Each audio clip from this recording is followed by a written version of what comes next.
As I've told you, in phase 1 of CRISP DM, you have something called as business understanding, which has 4 submodules.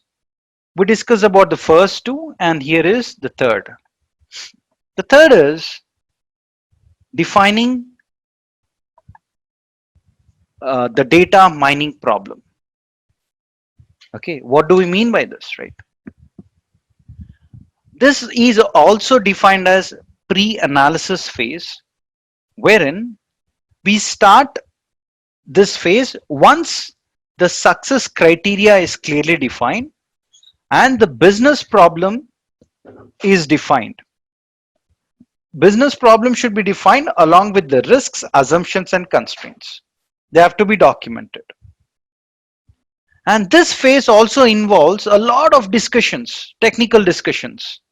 And technical discussions should happen with your data analysts, with your data scientists, with your data engineers, with your technical architects. And you also need to have all of your business folks involved. All of your business stakeholders, meaning your customers also. Okay.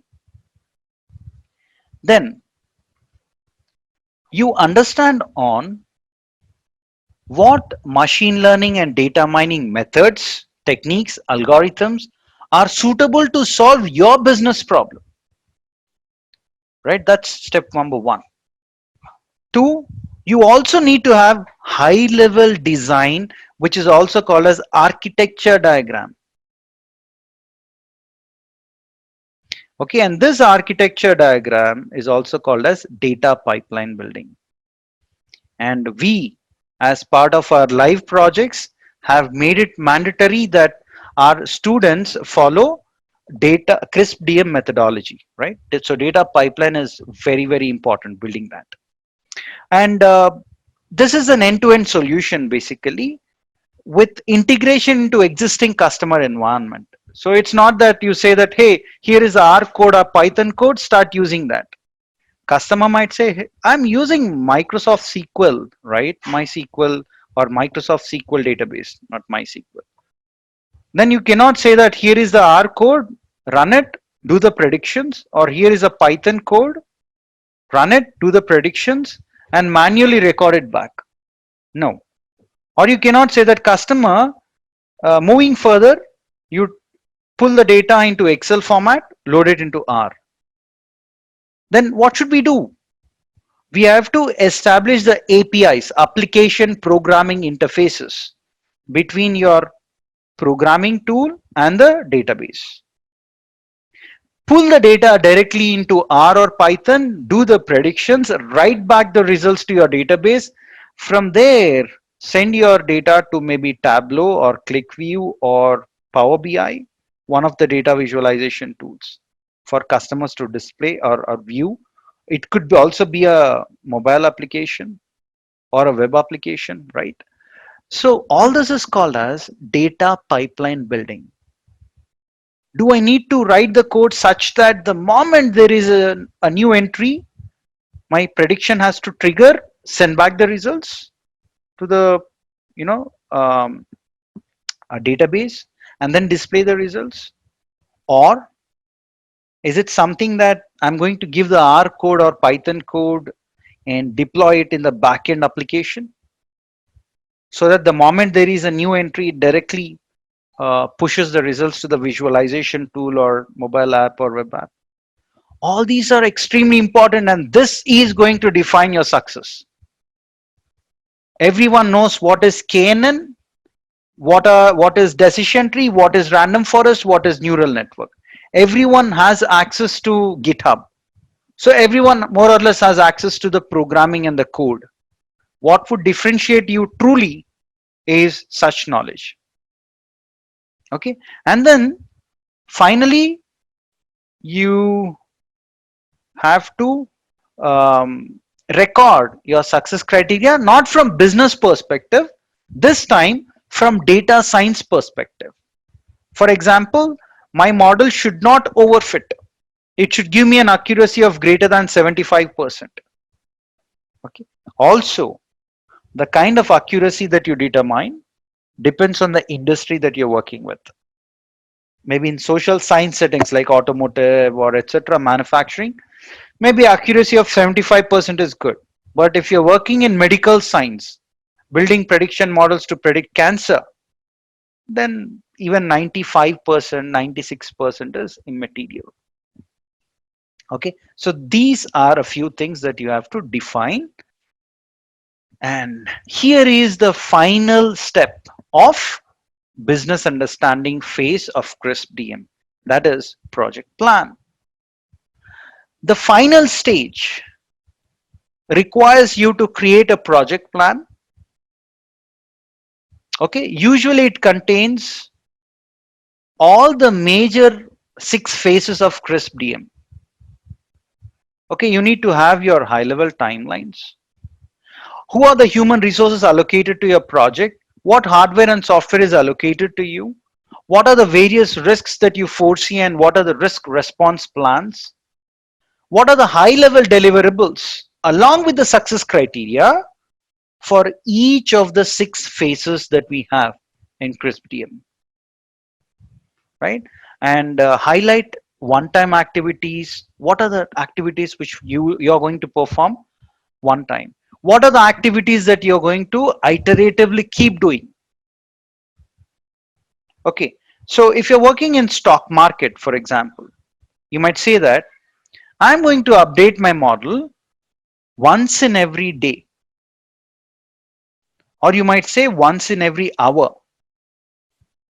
However, if you have built a model in the space of manufacturing, you might say that, you know what, equipment remains the same.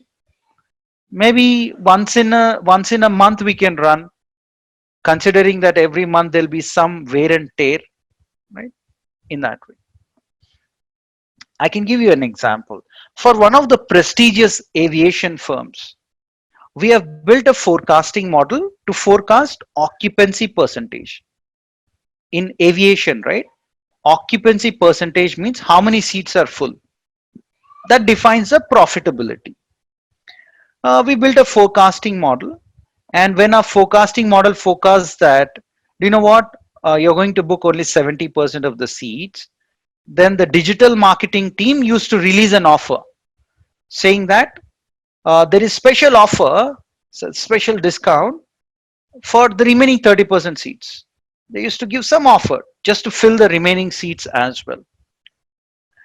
Now, if your forecasting goes wrong, you either overbook your seats, because say you predicted that 70% will be your occupancy percentage, right? And then you release the offer. But in reality, majority of them would have anyways booked the tickets without your offer also. Then it's a loss. But then say you forecasted that 70% will be booking the seats, you release the offer for 30%, but in reality only 40% of them have booked. So you forecasted 70, but actually it was 40.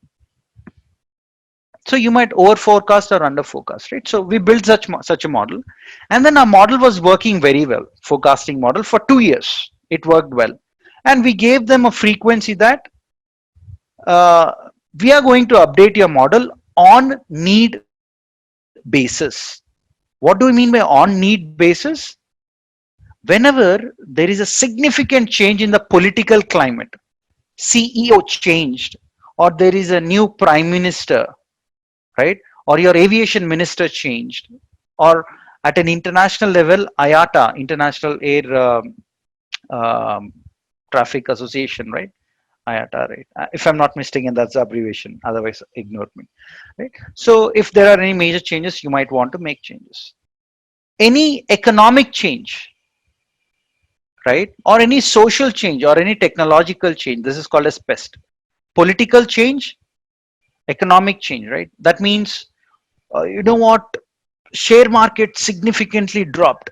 Economy is not performing. Countries such as Japan, South Africa have gotten into recession. By the way, really they've gotten into recession, friends. And we are facing that now. I mean, very soon we'll experience here as well the impact of that. So economical change, or any social change, right? You have coronavirus coming in. Suddenly there is some change, right? Or any technological change. Now is the era of artificial intelligence. Right? So any major changes in these four would trigger an upgradation to our model. That is what we promised. But then on one fine day, they came back saying that, hey, your forecasting models are not working well. Then we went back and tried to do analysis, and we found that Donald Trump, right, has issued a statement that flights flying from a few Middle East countries into US cannot carry laptop in the flight. So people who are traveling in business class also were asked to check in their laptop. So they had no access to laptop, and the journey would be 20 hours or so. 20 hours without laptop. Majority of the business folks were like, hey, let me cancel my travel. I cannot afford to lose 20 hours of time. Because of this, their occupancy percentage dropped significantly. So what triggered off here? Political change, right? So all these kind of things you have to determine. It's not, again friends, I repeat this. Data science is not about just running your algorithms and saying that, hey, I got an accuracy of so much. No, not at all. It's much more than that, right? Okay. And then phase end checkpoints. You have 6 phases in CRISP-DM, and in each and every phase, or at the end of each and every phase, you'll have something called as phase gate checkpoints. Phase gate is also called as kill point or phase end, all mean the same. Kill point, phase end, all mean the same, right? Okay. So here, the most important document is project charter. We'll spend significant time on that because when we start off our live project, so what our participants do, they enroll for the program. The moment they enroll, they are given learning management system access. They are expected to go watch previous recorded videos and come to class a little prepared. And after in the class, you'll have theory plus practicals. A use case is taken. Practically, you'll solve that after understanding theory. Then what happens? You have quizzes at the end of each module. You need to get greater than 70%. Then what happens? You'll have assignments for your practice. Once you submit at least 80% of your assignments, you work on a live project, right? When we say live, we mean it because we keep doing projects for various customers, including the likes of Coca-Cola. And when you work on any of the live project, the first document that has to be created is project charter. Majority of our students were saying that we don't know what is project charter. We don't know how to create that. So we will demystify that. Okay. All these should be there at the end of the phase. By the end of your phase, all these documents should be there. Definition of business objectives, success criteria for business as well as data science, how much cost is allocated to your project and what resources are allocated, hardware, software, and human resources. What machine learning and data mining techniques are you going to apply? What is the workflow, architecture, right? From exploration to deployment, right from your data collection until deploying the project. Then your project plan, which should be in finer detail. Your project charter is high level. Project plan is detailed. This is to get started on the project charter. This is anyways expected, I would say project charter is something that should be there even before you start the project, right? But it's listed down here just to reaffirm its importance. So project plan along with timelines for all the 6 phases, risks identified at each phase, everything should be there. Then we enter into, or we enter into next phase, but before that, let's understand project charter. Project charter is the first document which gets created on any project. It's a formal authorization that, hey, we are starting a project or we are starting a phase. It establishes the existence of the project. It is formally approved, right? If you do not have a project, what happens is, say a specific, you joined an organization, assume, okay? Yeah, there was some manager who found that you were a bit free. So he calls you and says, hey, dear, whatever be, this guy is manager. Can you work on a project? I have this data with me. Okay, sure. Because you just want to, help that manager and get a better appraisal. Say you started working on the project. You started in the month of Jan and March end. Your appraisal is round the corner. And this manager quits. He quit and he left. He was in notice period. You did not even know that. In the month of March, there is a new manager who comes in. He's taking your appraisal. He'll ask you, hey, what did you do from Jan until March? You will say that, do you know what? This manager A who left the organization, he has given me some work. Okay, fine, fair enough. Can you give me the project charter or any formal document? I don't have anything called as project charter. Then you are in for trouble. Your appraisal will get screwed up big time. So it is always good to have a formal authorization. Another reason is, say your manager A assigned you a project. He told, I'm going to give you these many resources. Then you go to your IT department and say, dear IT department, my manager has asked me to get a GPU machine installed. They'll say, where is the document? Then you'll go to the HR department. You'll say, I need data engineer. My manager has approved. Where is the proof? Where is the document? Right? Hence, project charter is important. And once project charter is created, it is usually circulated among the organization, across the organization rather, among the various people of organization. Which means formally we started a project and everyone will be kept abreast of the happenings. This will ensure that your profits do not decline, you do not have to do rework, low motivation, all these issues are erased because formally you're getting started. It focuses on documenting the initial requirements. The customer requirements are documented as high-level initial requirements. And this document is the link between customer and the project. Even when you do your live projects with, say, INNODATATICS, INNODATATICS is your customer. Between INNODATATICS and you, what is going to link? The project charter. This project charter will also have the name of the project manager or the person who is going to drive this project. Okay, if it's internal project, it is between the customer and the project.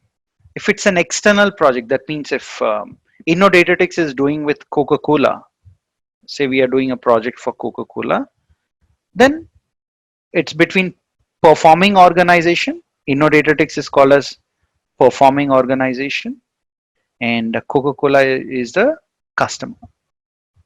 Okay, then what do you need to even come up with a project charter? You need business document, business case. Business case means business problem. Business case usually contains business problem and justification, reason on why you want to do that project.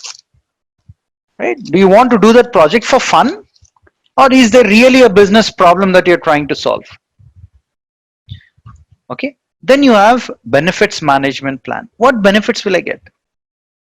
Is there any contract between you and your customer? And the NDA document that our students are going to sign, right? The participants is an agreement that you have formally undergone the training.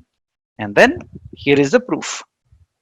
EEF is enterprise environmental factors. These are the external factors which impact your project, like coronavirus. We cannot shake hand, we cannot come together, sit in a place and work on a project. Yeah, it has its own implications. Then OPA. OPA means organizational process assets. Did you can always ask, did you do similar kind of projects in the past? Do I have the project charter for that? Okay, did you do similar kind of projects in the past? Can I have the data set? Can I have the R code? All these should be archived and kept in project organizational process assets. Then you apply your expert, subject matter experts, you call them, right? You do brainstorming. Brainstorming means everyone keeps discussing about, you know, what are the, what are the various elements which have to go into project charter kind of. Focus groups. You create small groups. All the data scientists discuss separately. All the data engineers discuss separately. All the mobile application experts discuss separately. All the database experts discuss separately. Focus groups. You can also have interviews with the senior people. You can have interview with me, with various other senior data scientists. Because we are busy, we might not be able to contribute to brainstorming or focus groups maybe. And while you're discussing, there will be conflicts. Two people might fight against each other saying that, hey, I'm saying that this won't work and you're saying that it works. No, it doesn't. We should not do in that way. And then person who is strong will try to thrust his ideas onto the other people. So you need to have good interpersonal skills. Facilitation, inviting everyone, having the daily stand-up meetings, etc. is a task. So we need to facilitate. We need to have meetings which happen on a daily basis, right? Look at that, meetings management, big thing.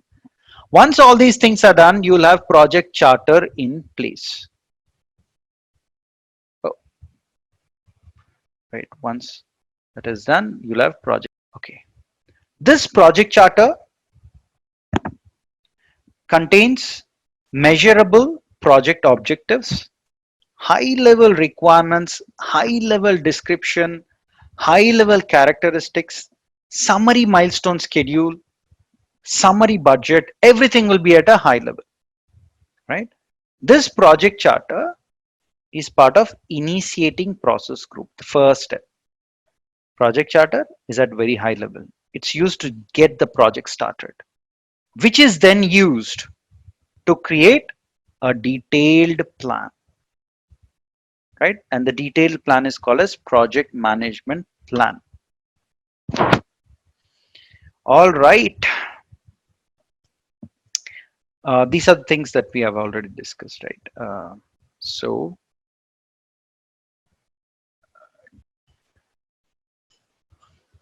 this is going to be a little dry. However, this is the heart of any data science activity. Okay. All right. So we are now moving to the phase 2 of CRISP DM, which is data understanding. The first phase was business understanding. We are done with that. Now we are moving to data understanding.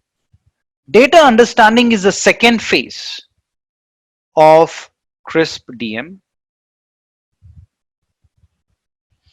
And we are going to do a deep dive on data availability, data understanding, which includes collecting the data, describing the various attributes, having some kind of metadata in place, performing exploratory data analysis, and finally data quality, a big uh, activity per se, which not many people are aware of. So we'll spend some time on data quality also. You should understand that when you work with organizations, you have to first gauge the data quality also and set these standards in place before you move to the next step. All right. Data collection. This task is undertaken to extract the data, to curate the data, to collect the data in line with your business objectives. Usually what people do is, right, they get hold of the data from various data warehouses, data marts, data lakes. All these are different terms for putting all the data in a single forum, right? You might want to go and extract the data from open source databases. You might want to conduct surveys, experiments, simulations, all sorts of things to get the data.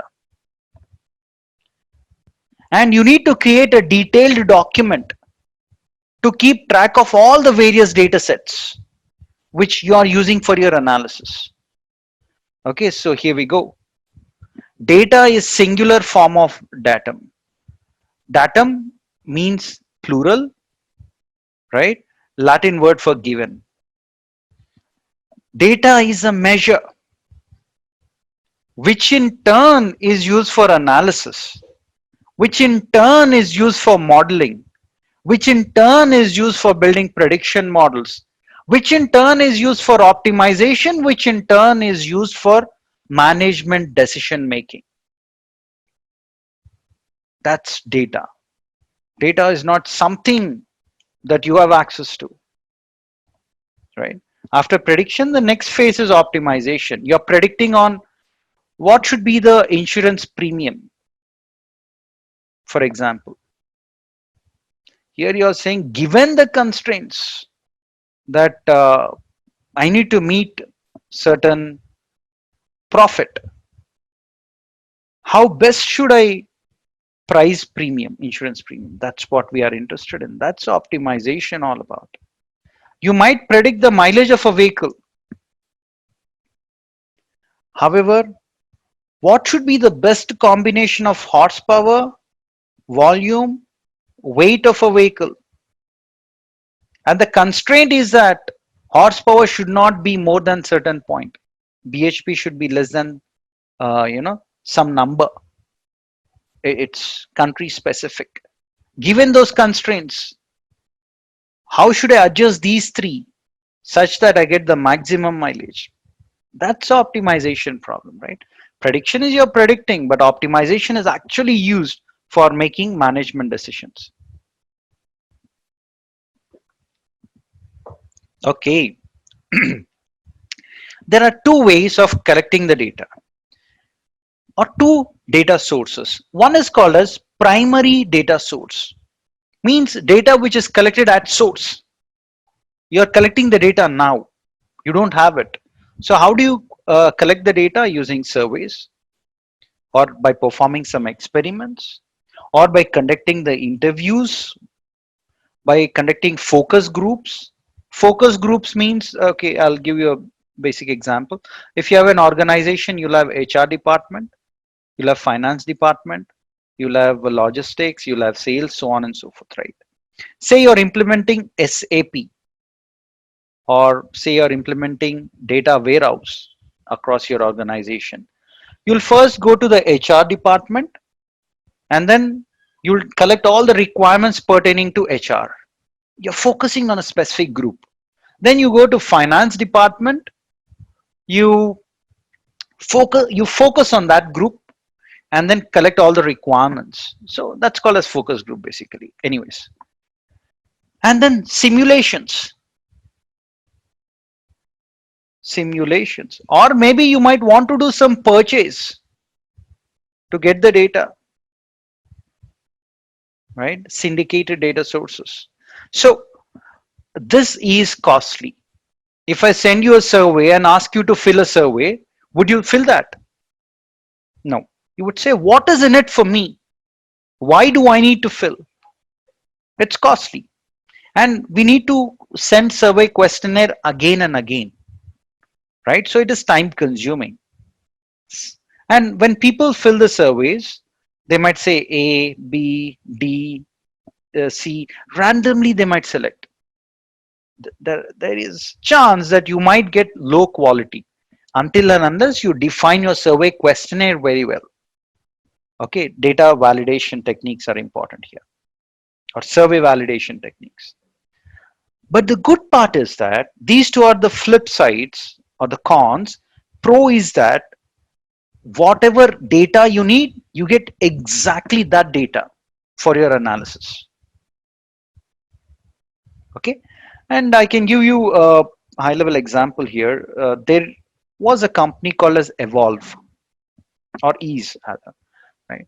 These folks have done some work in the space of determining which of the employees are suitable for their job, and they wanted to collect a lot of data from that particular from the people who come for interviews, person 1, person 2, person 3, in that way.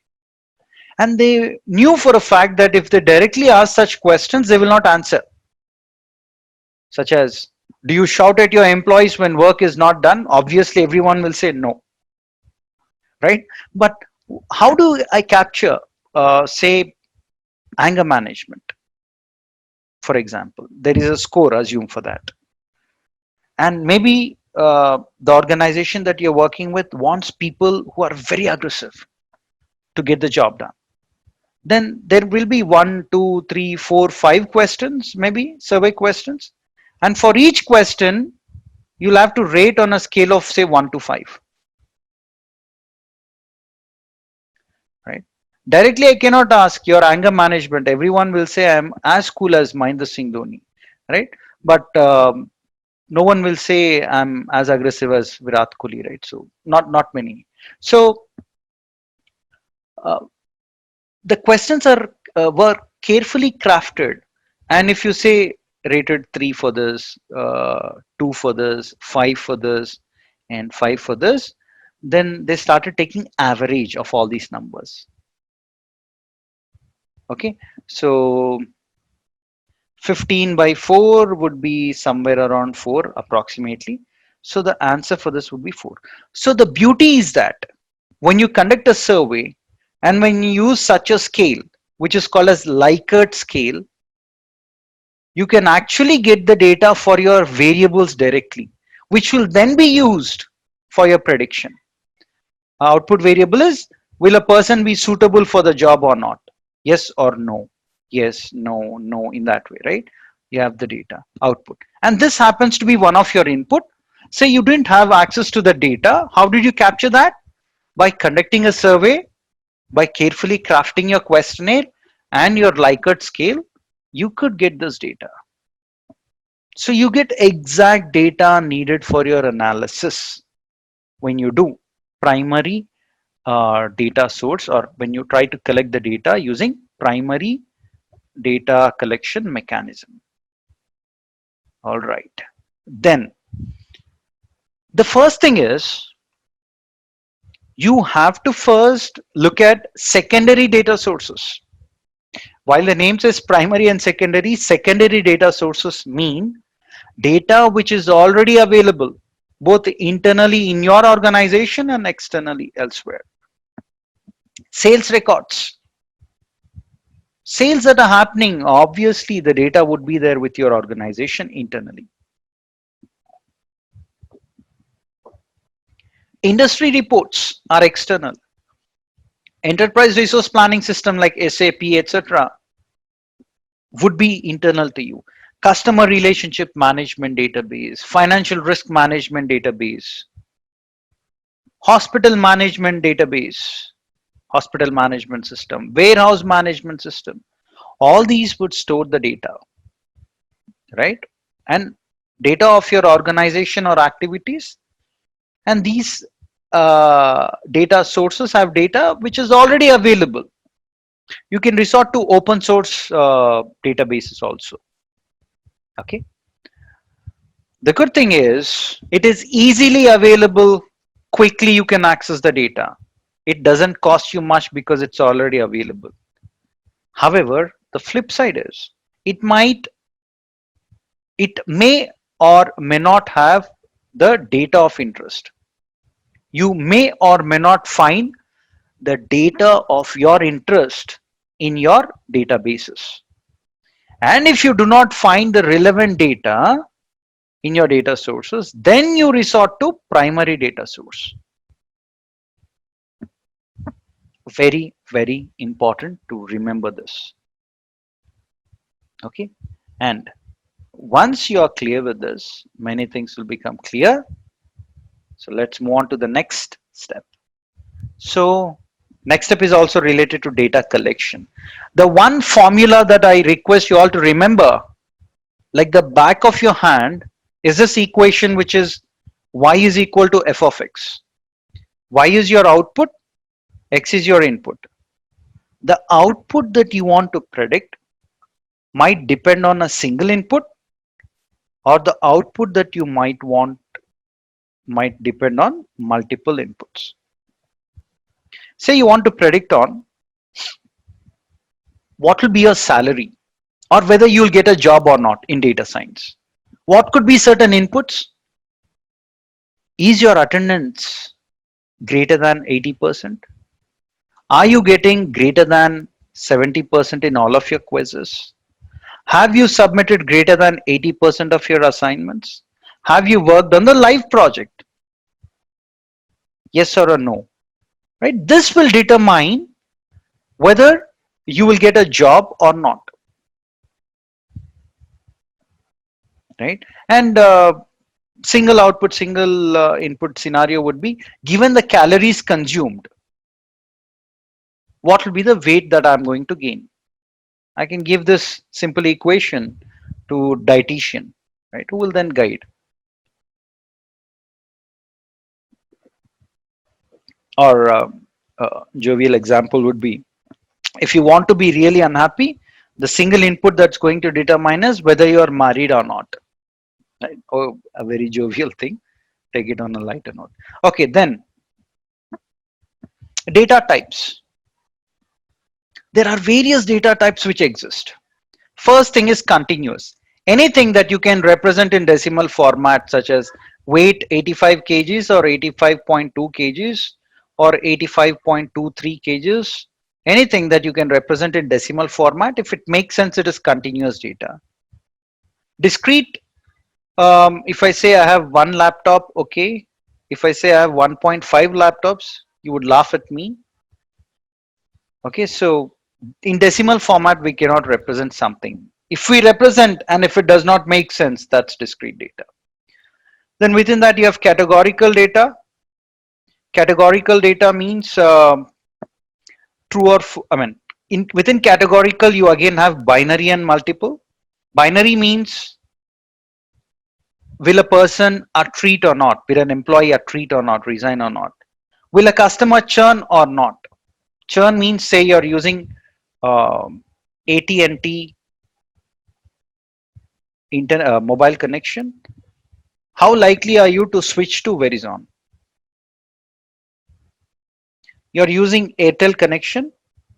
How likely are you to switch to Jio? Churn. That process is called as customer churn. Okay. If you take insurance policy, will you claim insurance or not? All these are examples of binary categorical data. Then you have multiple categorical data also. Within multiple, again, you have nominal and ordinal. Multiple means, will a person, after getting down the flight, take a metro, or will that person take a bus or a car? Makes sense. Makes sense, because you might want to send your taxi coupons, etc. Okay, so to help you understand this even better, okay, let me complete this bit. Okay, multiple is that. Within multiple, you'll have nominal and ordinal. Nominal means just names, labels, doesn't give you any other information. Ordinal means order or the sequence. For example, will a customer be satisfied or neutral, or will a customer be dissatisfied? Order matters. Okay, that's called as ordinal. Will a person come first or second or third? Will a customer who has taken the loan pay the loan on time, ahead of time, with slight delay. Order, ahead of time, on time, delay. Order, order matters, right? And then you have count data. Count data means say how many cars will cross a traffic pole in the morning from 7 a.m. to 10 a.m. How many flights will take off in the morning from 7 a.m. to 10 a.m.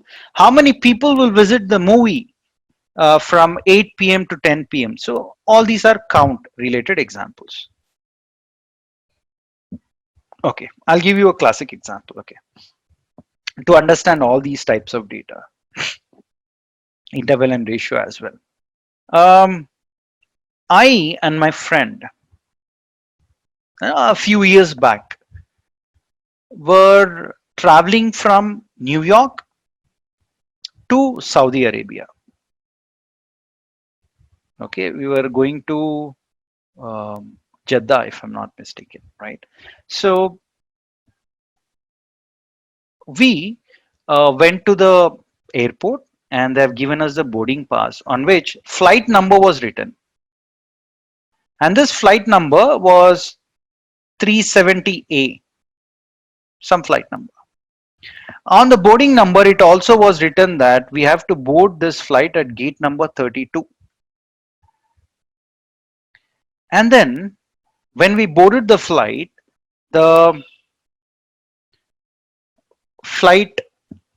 pilot, he has told that temperature, outside temperature was 16 degrees Celsius. And then when we were getting down in Saudi Arabia, again the pilot has told that outside temperature now is 32 degrees Celsius. My friend sitting beside me told me that, do you know what, temperature here is twice as that of Saudi Arabia, as that of New York. Then I told, no friend, it's not like that. Then we argued, we had some discussion, that's okay. Then when we got down, we purchased magazines. I purchased Economist for $2. My friend purchased Wall Street Journal for $1. Okay. Now my friend told, do you know what, you spent exactly twice as that of me. I told yes. What might have happened that I didn't agree here and I agreed here, right? Let's understand. So flight number, what kind of data type is it? It is called as nominal data. Just the flight number, it doesn't make any more sense. Gate number will be in an order 1, 2, 3, 4, 5 in that way. So gate number is ordinal. Temperature. So if you get a person from say Antarctica and expose him to 16 degrees Celsius, he might say that, oh my God, it's very hot. If you get a person from say Kuwait or Bahrain or Middle East, Saudi Arabia, and expose him to 16 degrees Celsius, he might say, oh my God, it's very cold. So the same number, same value, person A is saying it's hot because he's from Antarctica. Person B, who is coming from Saudi Arabia, is saying it's very cold. So the same number, different opinion. That's that data. Okay, this is ordinal. This data, right, wherein the same number is interpreted differently by different people, is called as, I'll write it here, interval data. Okay, and then $1, $2. Okay, let me put $1 and let me put $2. Let me bring two people, the same two people from Antarctica and another person from Saudi Arabia. I'll say, is $1 twice, is $2 twice of $1? This person will say yes. Is $2 twice of $1? Person B also will say yes. So both the people are on the common ground, right? They both agree to this, but both of them Do not say 16 degrees Celsius is the same. So the moment two people have the same opinion, same interpretation, that underlying data is called as ratio data. That underlying data is called as ratio data. And when you do data collection, ratio data is the most preferred because you can perform all statistical analysis. All the statistical analysis possible on the planet can be performed using ratio data. The least preferred is the nominal data because you cannot perform any analysis whatsoever apart from frequencies when it comes to nominal data. So these are important because you do data collection, right? When you do data collection, if your customer is giving you only nominal data, you should not agree. You should not accept that. Okay. And one more thing which is very important is all the budding data scientists, they love reading a lot of books, right? When you read books, you need to be aware of the various different terminologies which are given to your variables, such as you have y, output variable, right? Output variable y is also called as response variable or dependent or regressand or explained variable or criterion, measurable measures variable, experimental variable, label, outcome, all mean the same. Good to know. Usually people use dependent, response, output, target, so on and so forth. Also, there are different names given to your inputs. Explanatory, predictor, independent, covariates, regressors, factors, carriers, control variable, manipulated variable, exposure, input, all mean the same. Right? I usually have seen predictors, independent, covariates, right? Input, all these are commonly used terms. While this is okay, when you have your data, and when you have structured data, by the way, you'll have rows and columns. Rows are given different names again. Rows are also called as records, observations, cases, entries, entities, examples, samples. Examples all mean the same. Then columns are given different names such as features, columns, variables, and collection of all your features is called as feature set. Now, collection of all the features is called as feature set. Okay. Now in interviews, people might ask you on describe your data, describe your feature set. If you're a person who has truly worked on a project, you would remember all the column names, right? And you'll also know how many rows, how many columns you had. So that is very, very, very important, right? That's extremely important. Just putting a project on your resume by pulling it from somewhere will not help. You should actually work on the project. Don't make your resume a fraud resume. Work on the live project. We give that opportunity to our students and only then mention that. You'll have supreme command when you sit for the interview. Okay, next. We have many other things, right, which we have to discuss. One is quantitative versus qualitative data. Okay, so let me just make subtle change here.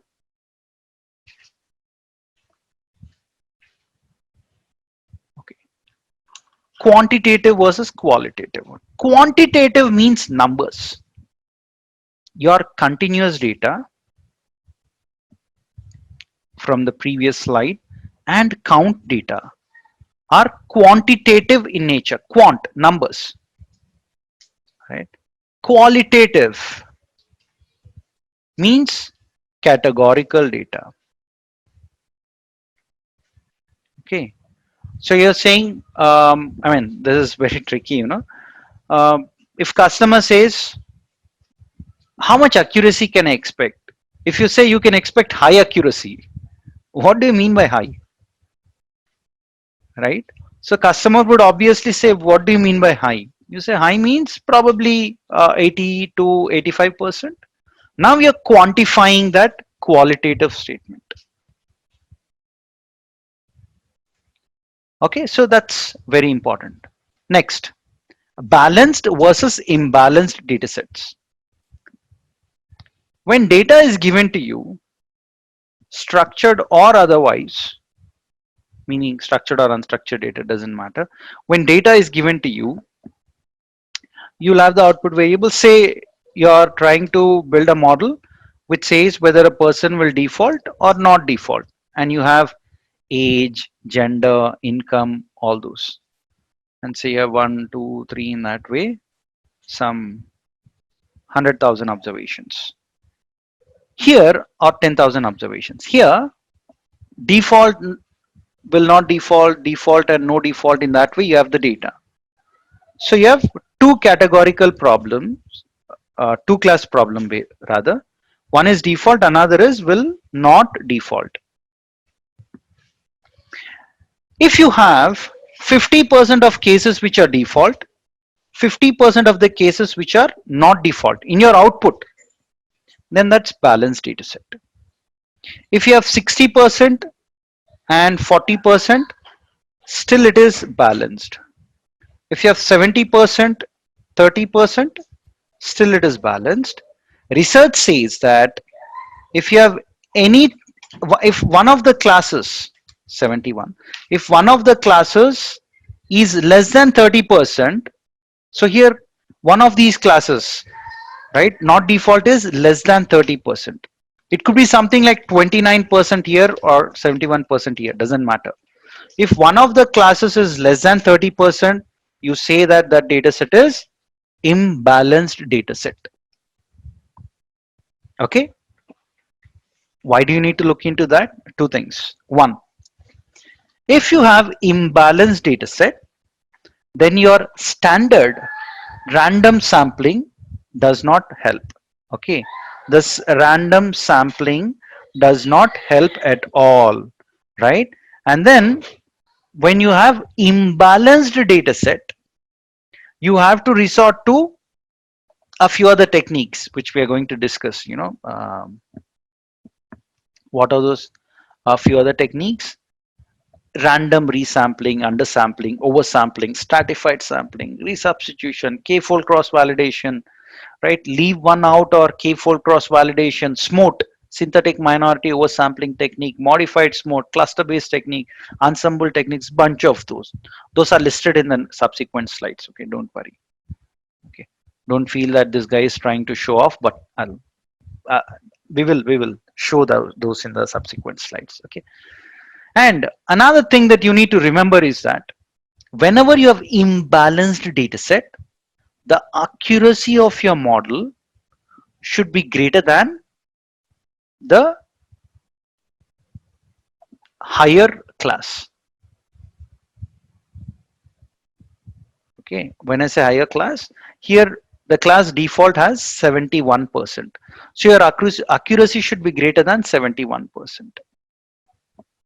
Say you have 80%, 89% default and 11% not default. That means your accuracy should be greater than 89%. That is when you have your imbalanced data sets. That is a thumb rule. Take it with a pinch of salt. One is this, take it with a pinch of salt. Another is, if one class is less than 30%, it is usually called as imbalanced data set. But usually what people do is, they apply both the techniques. They apply random sampling, assuming it is balanced. They'll look at the accuracy. They'll also apply imbalanced data set techniques and see which technique is actually working well. Next, you have structured versus unstructured data set. What do you mean by that? And also I've put it, and also semi-structured, we'll get there, but what do you mean by structured versus unstructured, and what do you mean by semi-structured, and what do you mean by raw format, right? So structured data means any data that can be represented in a neat tabular format wherein you have rows and columns. That's structured data. Unstructured data is that data, right, which cannot in its raw format be placed in a tabular format, such as videos, images, audio files, and textual files. Okay, imbalanced dataset techniques we'll discuss in the subsequent slides. So let's understand this. Video is nothing but collection of a lot of images which are taken at a rapid pace. When you collect the videos at a images at a rapid pace, it's nothing but a video. And these are called as frames of images. If you have more frames per second, the quality will be called as high definition quality. Okay, it's simple. Now, so you have frames of images. Video is broken down into frames of images. Each frame is an image, right? And image, when you look at image, so image and video is one another same. If you have a video, break it down into frames of images and treat it as an image and proceed further. Image contains pixels, pixel values. And pixel values range from 0 to 255 if it's a grayscale image. Even if it is a color image, even if it's a color image, when you say it's RGB image, when you look at only red channel or green channel or blue channel, it is as good as looking at a grayscale image. Okay. Now, 0 means black. 255 means white. You take this first pixel value, put it in X1. Take the next pixel value, put it in second column. Take the third one, put it in third column, so on and so forth. Okay, you take each and every pixel value and put it in your data set. X1, X2, X3, X4, so on and so forth. Okay, so what are you doing ideally here? You're trying to take your image, which in its raw format is unstructured, and making it structured. So you can always make your unstructured data become structured. And pixel values are the most raw features. You'll have edges, you'll have blobs, you'll have texture, you'll have corner points. You have many things that you can extract from image. Whatever you extract, you can actually place it in a structured format. Good. When you have audio files, which is in unstructured format, in raw format it is unstructured, people apply techniques such as MEL frequency cepstral coefficient. And when you apply that, you can convert your unstructured audio file into a structured format. That means you can represent that in a tabular format. Then you have textual data such as social media comments, etc., etc. When you have that, usually people use document term matrix or term document matrix, term frequency inverse document frequency. Yeah, using those, you actually bring your unstructured data into structured format. Semi-structured means maybe you can think about IoT sensors data or server logs. You will have like that text file, right? It's not in nice tabular format, but it's very easy to move that to structured format. You just copy it into an Excel sheet, say comma separated values, and it will come into different columns. So that's all about moving from unstructured format to structured format. So you have audios, you have video files, images, audio and textual, which is unstructured in its raw format. You can always apply techniques and move it to structured. You have shift, histogram of shift invariant feature transform, histogram of Gaussians, many techniques to bring your unstructured data to structured. All these are part of our advanced AI training. Okay, so even if you don't understand, that's fine. Then batch processing versus streaming data. Sometimes you might, okay, I'll take example of same bank. In bank from say 9 a.m. until 5 p.m., 100 people have applied for loan. So you have 100 forms or 100 entries. In the evening at 7 p.m. or 6 p.m., you will run an algorithm which will run through all these 100 entries and then start predicting on whether the people will default or not. When are you doing it? At 6 p.m. at one go. And you are processing these batch of 100 entries. Since you're processing this batch of 100 entries at 6 p.m., it's called as batch processing data. When you have streaming data, that means think about stock market. People who do speculative trading, day trading or whatever you call it, right?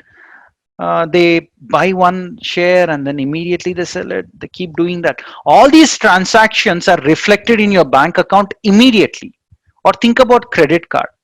The moment you purchase something, immediately you receive a message, right? That some amount has been transacted. Streaming data.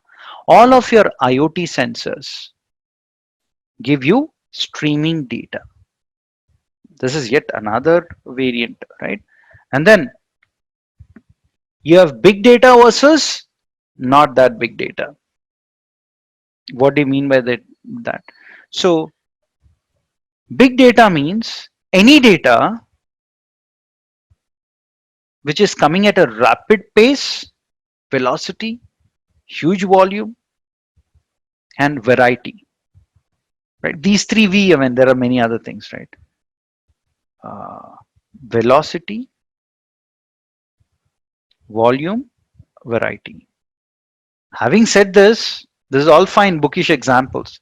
But if you want to really understand the definition of this, then bear one thing in mind, that you have to look at your as is resources. What are your current resources? As is resources, like how much hard disk space do you have, how much RAM do you have, etc. If that is sufficient for your analysis, that's not big data. If it is not sufficient for your analysis, say you have 2 terabyte file, but you have data which is of 10 terabyte, then that's big data for you. For that scenario, it is big data. Okay. And here again, if you have big data, you store it in Hadoop. If you have data which is not big, then you have to look at whether that data is structured or unstructured. If your data is structured, store it in relational database management systems like your SQL, MySQL, Oracle database, Microsoft SQL, etc. If your data is not big data, like, and if it is unstructured, then you store it in NoSQL databases such as Cassandra, MongoDB, HBase, etc. Right? So fine. You need to know all these, friends. It's not just about I run algorithm, I get the job done. That any person can do.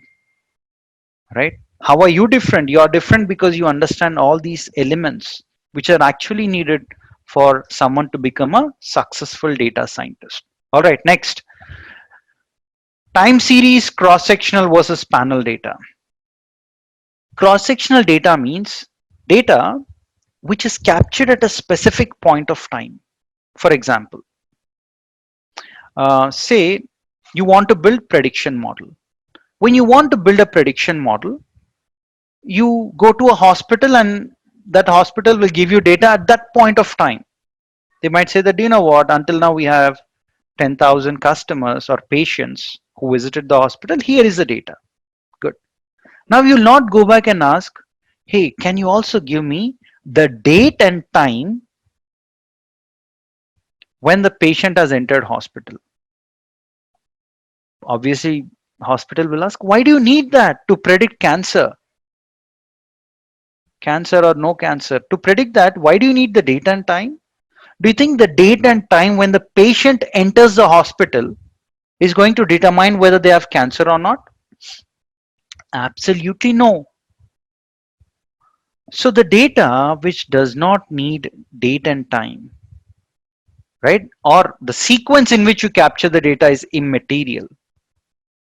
Sequence not important. Then it is called as cross-sectional data. On the other side, if you want to predict sales or the temperature or the occupancy percentage of aircrafts, etc., these kind of things obviously would require your data to be sorted in the ascending or descending order based on date and time. So date and time becomes important, and the sequence in which you arrange the data is important. In these kind of scenarios, the underlying data is called as time series data. Wow, these two are fine, but then what is this panel or longitudinal data or longitudinal, however you want to call that, right? To explain this, let me give this. Say you want to look at how many people in India, right, have flu symptoms. So what do? You just go, you pull a sample. At this point of time, you'll go pull sample of people, do some medical tests to determine they have COVID-19 or not, or flu or not. Flu and COVID-19 are different, I understand, right? But still, I'm just giving you an example. So you pull it at this point of time. So it will give you just a snapshot of how many people have flu or COVID-19 now at this point of time, at a particular point of time. So at one point of time. Okay. We do not know based on this whether the count of flu, number of patients who have flu or COVID-19 is increasing or decreasing. At this point of time, you don't know because you took it at a specific point of time. Okay. Now,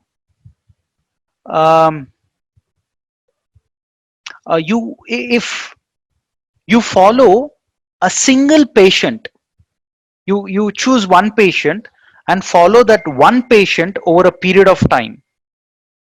Okay, say you have taken one patient number one, you're looking at the temperature of that patient throughout. Then that's time series data, a single patient. But then you have something called as panel or longitudinal data. It is also called as time series cross-sectional data.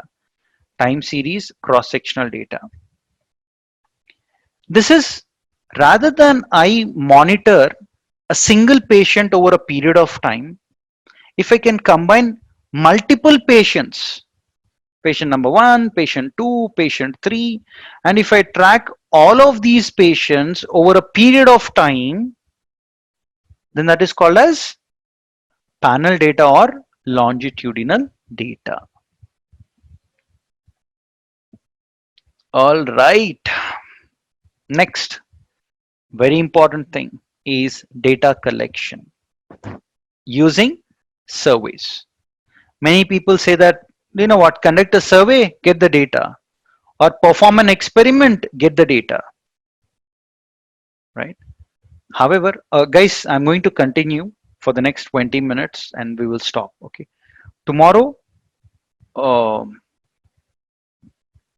we will have the session in class. Okay. But okay. Data collection using surveys. So when it comes to data collection using survey, Majority of them know that you can collect the data, but how do I collect? It's a big thing. First thing is you need to understand what problem you're trying to solve, the business reality. Say the business reality is that your sales are low. Okay. That's messy. Usually the business reality is very messy. Messy problem, business problem. From that business problem, you have to deduce the decision problem. So you conduct immediately, the moment you know the problem, you conduct cause and effect analysis. Cause and effect analysis, which is also called as fishbone analysis or root cause analysis. As part of root cause analysis, say you identified three key things. Product line is obsolete, hence the sales is low. Or the customer connect is ineffective, hence the sales is low. Or maybe the product pricing is uncompetitive, hence the sales is low. From this decision analysis, you conduct cause and effect analysis. Cause and effect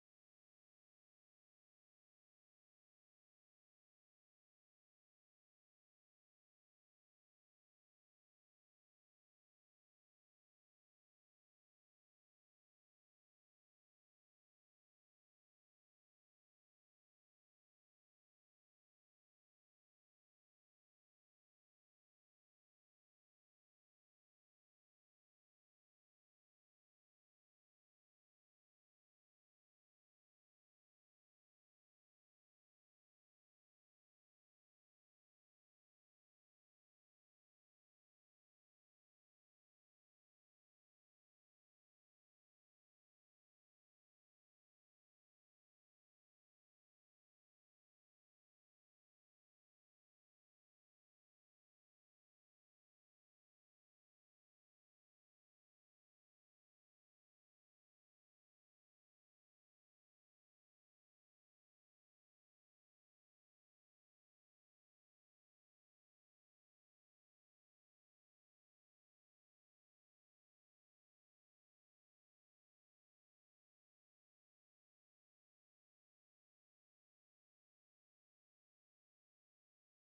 Okay, once you have the decision problems at hand, decision problems, you need to proceed further with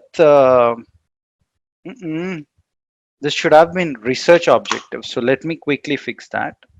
It's not decision problem yet again, but it is called as research objective. Let me,